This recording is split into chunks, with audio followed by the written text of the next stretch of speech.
And speak to James Dorsey, who's an honorary fellow at Singapore's Middle East Institute. James, always great to see you. And obviously, considering cultural sensitivities, when someone has yellow hair and stud through their ear and bright green clothes and massive platform shoes, that's a cultural statement. But it seems as if China's government is making it into a political one. Well, I think there are two comparisons to be made here. One is the comparison to the ban in France and in parts of Europe of the hijab, and now in French schools of the abaya. And the other thing I think to mention here is this has been going on for quite a long time. We've primarily focused in the past years, and not without reason, on the crackdown on the Uyghurs in Xinjiang. But what this is all about is about creating a homogenized or a sinicized China. So as part of the crackdown on in Xinjiang, you weren't seeing only a crackdown on religious symbols, you were also seeing a crackdown on ethnic or cultural symbols. In a sense, what this law does, or this draft law does, it broadens out the field of what the Chinese authorities would like to, for all practical purposes, homogenize. What about she thought?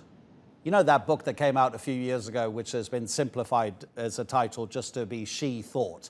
It's a little bit like Mao Zedong's Little Red Book, isn't it? It's now, I just read this, James, and you may know this, that the Russians have opened the very first school to study She Thought. Is this not part of Xi Jinping's attempts to socially structure Chinese society, to model the way he believes we should live? Absolutely. I mean, what we've seen also is there are a lot more comparisons between Xi Jinping and Mao Zedong. And this may and what Xi Thought is, well, not Xi Thought in itself, but the way that Xi Thought is being institutionalized is a form of brainwashing. And it's not unsurprising that other autocratic leaders may choose a similar path. James, listen to this. Last year, a kimono-clad woman was detained in the Chinese city of Suzhou. She was accused of picking quarrels and provoking trouble by wearing the Japanese clothing. In March this year, police detained a woman donning a replica of a Japanese military uniform at a night market. I mean, there are other examples as well. Is this not just going to alienate, especially the youngest generations who like to express themselves in slightly more flamboyant ways? Is it not going to alienate them from their leadership in Beijing? Isn't it more counterproductive?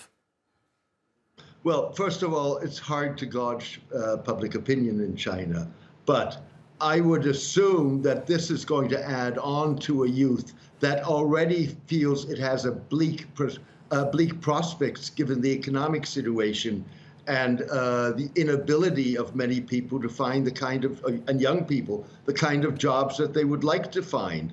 So this is just adding on another layer. The problem with it is that trying to repress is not what produces solutions. Ultimately, it produces escalation and aggravation. You're always a great listen, James. Thank you so much indeed. James Dorsey in Singapore.